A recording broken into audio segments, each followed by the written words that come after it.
Building a life-centered business. 5 key pillars of growth. I like to start with a thought for the day, which I have picked from Dwayne "The Rock" Johnson. And this quote is, "Success isn't overnight. It's when every day you get a little better than the day before. It all adds up." And that's what it is when building a life-centered business. The aim is to get a little better every single day because eventually it all makes a difference. So let's start with a definition. What is a life-centered business? A life-centered business is a business that provides the income to support the lifestyle you want and the free time to enjoy it. It is a business that delivers on the 3 freedoms: time freedom, mind freedom, and financial freedom. The key words there are income, lifestyle, and time. Time freedom is important because you don't want to work all the hours that God gave us and not have enough time for the things that are important, like spending time with family and friends. Mind freedom is important because you want to be able to sleep at night and not worry and stress about the business. Financial freedom is important on 2 fronts because, first of all, the business must be making a profit. If it's not designed to make a profit, then it is not a business, but a hobby. And secondly, to fund your lifestyle, you need money. And the money will come from the business, which is why cash flow is important. So now let's talk about how you go about building a life-centered business. We've said building a life-centered business is a journey, it's a process. So very much like when you're looking at a map and trying to get directions to a place, you need to know where you are and where you're going, and it's very much the same thing as a business. So you start off by finding out where you are right now, what your financial position is, what your hours of work are, what your role is in the business, and what the business profit, cash flow, and valuation is. So when you're looking at the financial position, you're looking at both for yourself personally and also for your business. And then you want to look ahead, 12 months' time. Where do you want to be? What is your vision for yourself and for your business? And in each of the areas that you looked at currently, that is your financial position, your hours of work, your role, your profit, what line of work you want to be in, you want to set a plan for where you want to be in the future. And then it is when you have where you are now and where you're going future, that's when you decide how you're going to get there. You put together a plan and decide what projects you're going to put in place, what actions need to happen, who needs to do what reporting and accountability arrangements will you put in place to make sure you get there. If I can give you a financial example of how this might work. So let's say in your business right now, you have a £50,000 loan or overdraft, and 12 months down the line, you want to have £50,000 saved. Let's say maybe you want to put in a deposit for a house.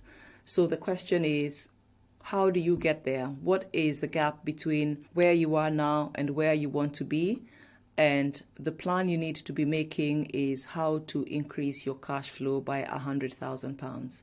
That is paying off the 50 that is overdrawn plus the 50 that is going to sit in the bank.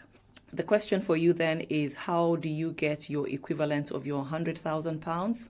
I'd like to suggest that you need to start by building the value in your business. If it's worthwhile being in business, it is worthwhile doing well. So put a plan in place to make sure you're building the value in your business so that then you're able to extract it. Let me show you the 5 pillars that you can use to build value in your business. The starting point is to be very clear about your current performance. You need to make sure that you have your financial data in place. Make sure it is accurate and up to date and fully reconciled so that you know your exact starting point without any errors. Then you need to start looking at the 5 pillars. And the first pillar is increasing your sales. And there's 5 ways to increase your sales. You can increase the number of leads generated. You can increase the conversions. That's the number of leads who are signing up to be paying customers. You can increase the transaction value, how much they're paying each time they buy. You can increase the transaction frequency, that is how often they are buying. But you can also increase your retention, that is keeping more of the customers you already have. And if your sales have been maximized and increasing sales is not an option, then you can use the second pillar of increasing your gross margin. And this is where you look at your direct costs and see how you can improve the profit, the gross profit that is coming from the sale of your goods and services. The next pillar is to increase your profit. And this is looking at your operational cost and your operational overheads and looking for any lazy expenditure that needs to be either eliminated or retargeted to a different area of your business. The fourth pillar is to increase cash flow. Profit and cash are different, so you can have a good profitability but not a good cash flow.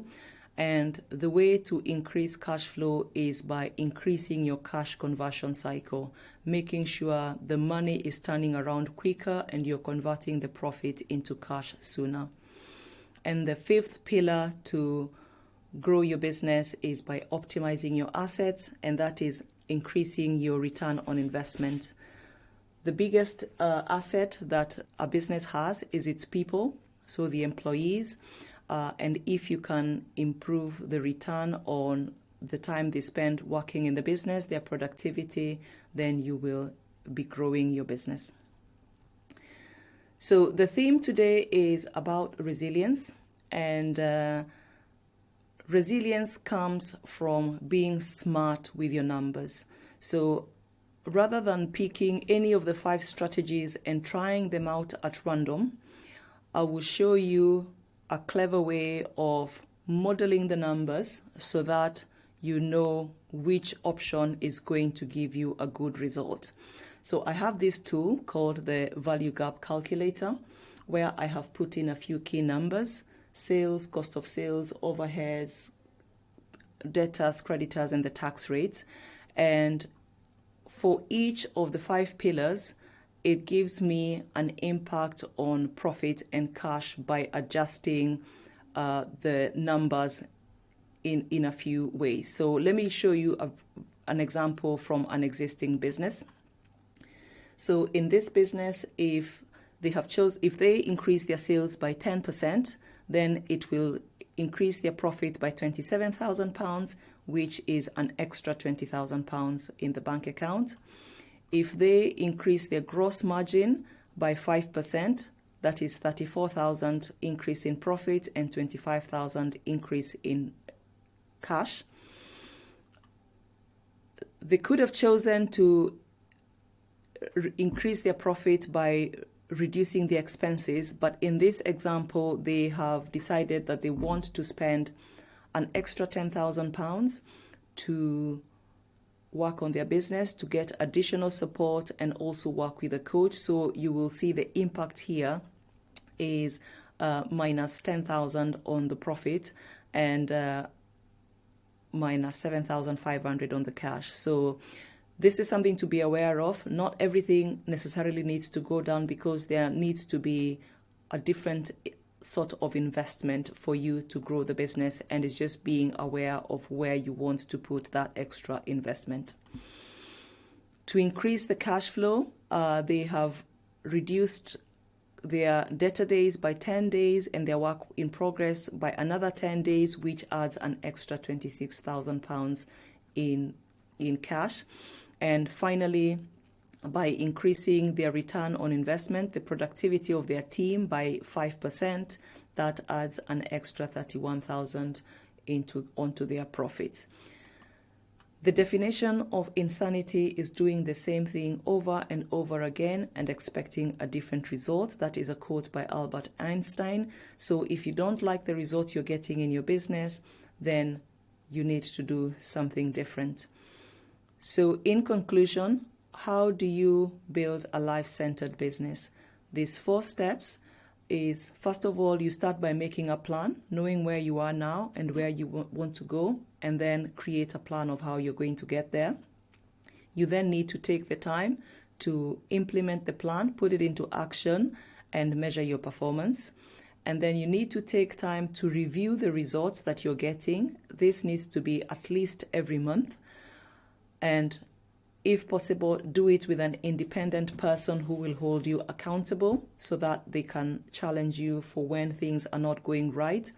And the final step is to decide on what improvements need to happen so that you are back on track to reaching your goal.